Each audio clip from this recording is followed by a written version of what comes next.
कोलकाता की रातें अक्सर जागती रहती हैं, लेकिन बेहाला का वो इलाका रात होते ही अजीब तरह से बदल जाता है।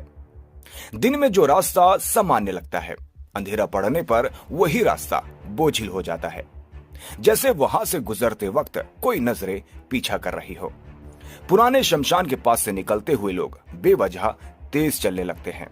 कोई रुकता नहीं, कोई पीछे मुड़कर देखता नहीं। आखिर क्या है इस शमशान में?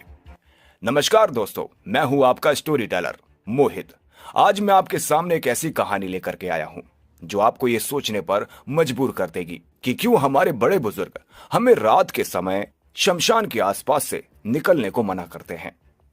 साल 2004 में इसी रास्ते से रोज गुजरने वाली लड़की रितु, जिसकी उम्र करीब 20 साल, कॉलेज की छात्रा, काम नेचर, बहुत चुनिंदा दोस्त, घर और पढ़ाई के अलावा उसकी जिंदगी में कुछ भी खास नहीं था। भूत प्रेत की बातें तो उसे ये सब बेकार लगती थी। एक शाम वो अपनी सहेली के साथ कॉलेज से लौट रही थी। रोज की तरह वही रास्ता, वही समय।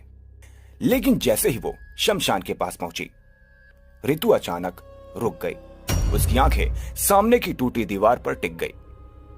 सहेली ने पूछा तो रितु ने धीमी आवाज में कहा, यहां कोई खड़ा है। सहेली ने ध्यान से देखा, वहां कुछ नहीं था। उसने रितु का हाथ पकड़ा और लगभग खींचते हुए वहां से ले गई।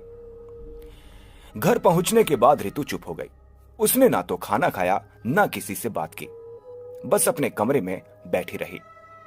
रात को करीब 2:17 पर घर की नींद टूट गई। रितु के कमरे से आवाज आ रही थी।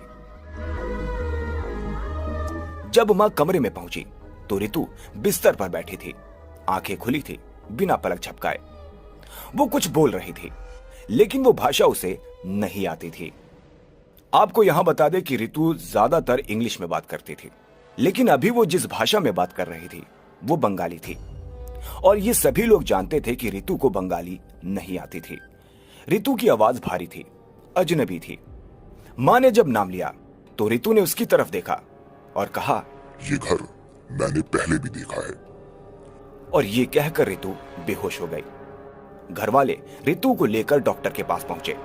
जांच हुई, स्कैन हुए, सब रिपोर्ट एक ही बात कह रही थी कि सब कुछ नॉर्मल है।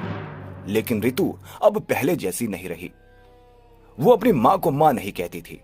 कभी कभी उसे देखकर कहती, तुम यहां क्यों रहती हो? अक्सर रितु आईने के सामने खड़ी रहती और बुदबुदाती रहती, कहती, ये चेहरा मेरा नहीं है, ये चेहरा मेरा नहीं है। अब हालात बद से बदतर होते जा रहे थे। एक दिन उसका शरीर अचानक अकड़ गया। घर वाले और पड़ोसी इकट्ठा हो गए। तभी जो उसके मुंह से आवाज निकली वो रितु की नहीं थी। मैं 11 साल से भटक रही थी, अब ये शरीर मेरा है।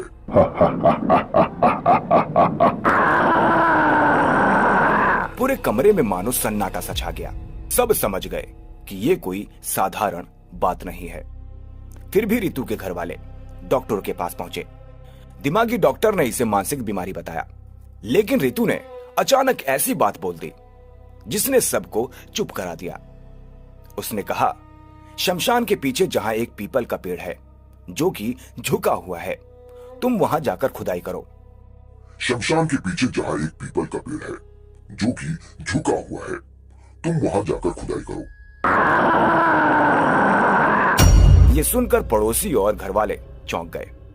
बहुत समझाने के बाद पड़ोसी और घरवाले शमशान घाट पहुंचे और पीपल के पेड़ के पास खुदाई करनी शुरू कर दी। जमीन से मानव अवशेष निकले, पुराने, दबे हुए, किसी लड़की के थे। ये देखने के बाद परिवार वालों को समझ आ गया था कि ये कोई सामान्य घटना नहीं है, ये जरूर ऊपरी साया है। इसके बाद परिवार ने आखिरी रास्ता चुना। उन्होंने एक तांत्रिक को बुलाया। तांत्रिक ने आकर पूजा पाठ शुरू की, जिस दौरान रितु जमीन पर गिर गई और उसकी आवाज बदल गई।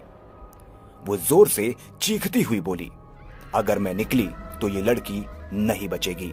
अगर मैं निकली तो ये लड़की नहीं बचेगी। पूरे घर में डर का माहौल फैल गया। सुबह करीब 5 बजे तक रितु बेहोश रही। जब उसे होश आया तो उसे कुछ भी याद नहीं था। समय के साथ हालात सामान्य हो गए।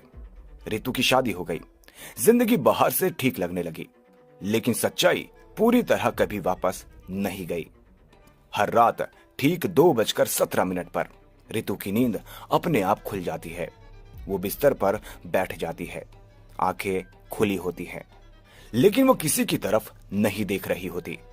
उसका पति कई बार जाग चुका है और हर बार उसने रितु को धीमी आवाज में किसी से बात करते हुए सुना है। अगली सुबह उसके पति ने उससे पूछा कि तुम रात को किससे बातें करती हो? रितु ने हंसकर कहा, मैं तो पूरी रात सोई थी। रितु ने कोई जवाब नहीं दिया, बस धीरे से मुस्कुराई।